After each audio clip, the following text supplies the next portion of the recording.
Lionel মেসির উচিত হয়নি 2026 বিশ্বকাপে খেলা। লিওনেল মেসির উচিত ছিল 2022 বিশ্বকাপ জেতার পর আন্তর্জাতিক ফুটবলকে বিদায় বলে দেওয়া। গত 4 বছর ধরে তো আসলে আমরা এসবই বারবার শুনে এসেছি, তাই না?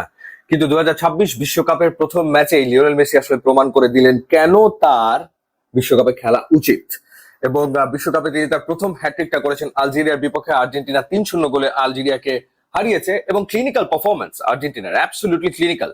খেলা থেকে মনে হচ্ছে যে 2022 সালের যে আর্জেন্টিনা চ্যাম্পিয়ন টিম, ঠিক তাদেরই আসলে খেলা দেখছি। এবং মেসির কথা বলছিলাম, এই কদিন পরেই তার বয়স 39 হয়ে যাবে, এই মাসেই।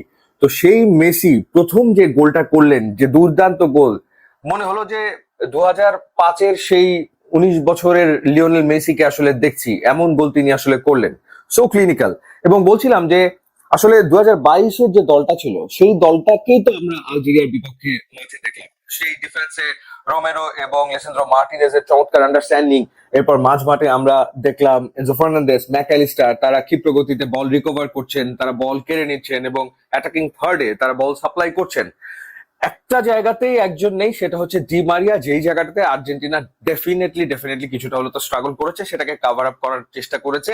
এবং আমরা সেখানে দেখেছি যে আলমাডাকে স্কালোনি আসলে ইউজ করেছে। এবং প্রথমে 4-3-3 ফরমেশনে আর্জেন্টিনা ম্যাচ শুরু করলেও অ্যাকর্ডিং টু দ্য সিচুয়েশন তারা আসলে সেই ফরমেশনও চেঞ্জ করেছে। কখনো কখনো মনে হয়েছে যে তারা আসলে 4-4-2-তে তারা আসলে খেলছে। এবং লাউতারো মার্টিনেজ তিনি খেললেন এবং যতদূর মনে পড়ে আমার 54 মিনিট পর্যন্ত খেললেন। তারপরে আলভারেজকে আসলে নামানো হলো। লাউতারো মার্টিনেজের পারফরমেন্স আসলে স্কালোনি খুব একটা খুশি হননি। আর এই টিমে যেই ঘটনাটা হয়েছে, মানে ডিএনএটা 2022 ওয়ার্ল্ড কাপ দলের ডিএনএ সেম যথারীতি। লিওনেল মেসি প্রথম যে গোলটা করেছেন, সেই গোলটা তো ডি পলের পাস থেকে তিনি আসলে করেছেন। দারুণ একটা গোল ছিল। এবং সেকেন্ড গোলটা যেটা তিনি করলেন, সেটা তো ম্যাকঅ্যালিস্টার একটা দুর্দান্ত পাওয়ার শট নিলেন, গোলকিপার কোনো মতে ফেরানোর পর মেসি সেটাকে আসলে প্লেস করলেন। সো একই রকম, মানে ঠিক একই রকম। কিন্তু কোন কোন জায়গাতে যেমন হচ্ছে একটা সাইডে লেফট ব্যাকে মেদিনা খেলেছেন এবং রাইট ব্যাকে শুরুতে মন্টিয়াল খেলেছেন, পরবর্তীতে মলিনাকে সেখানে আসলে নামানো হয়েছে।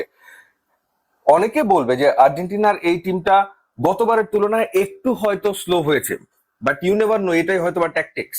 গেমটাকে স্লো করে ফেলা, সবসময় আসলে ম্যাচের কন্ট্রোল নিজেদের কাছে রাখা। এবং শুরুর 10 মিনিটের ভেতরেই তো দুটো গোল আসলে হয়ে গেছিল, দুটোই অফসাইডে বাতিল হয়ে গেল। 8 মিনিটের মাথায় মেসি গোল করেছিলেন, ওটা অফসাইডে বাতিল না হলে মেসির গোল হয়ে যেত 4টা। মেসির 200তম অ্যাপিয়ারেন্স, 200তম অ্যাপিয়ারেন্সে মেসি হ্যাট্রিক করলেন আর্জেন্টিনার হয়ে। এবং ওয়ার্ল্ড কাপে তার এখন গোলের সংখ্যা হচ্ছে 16।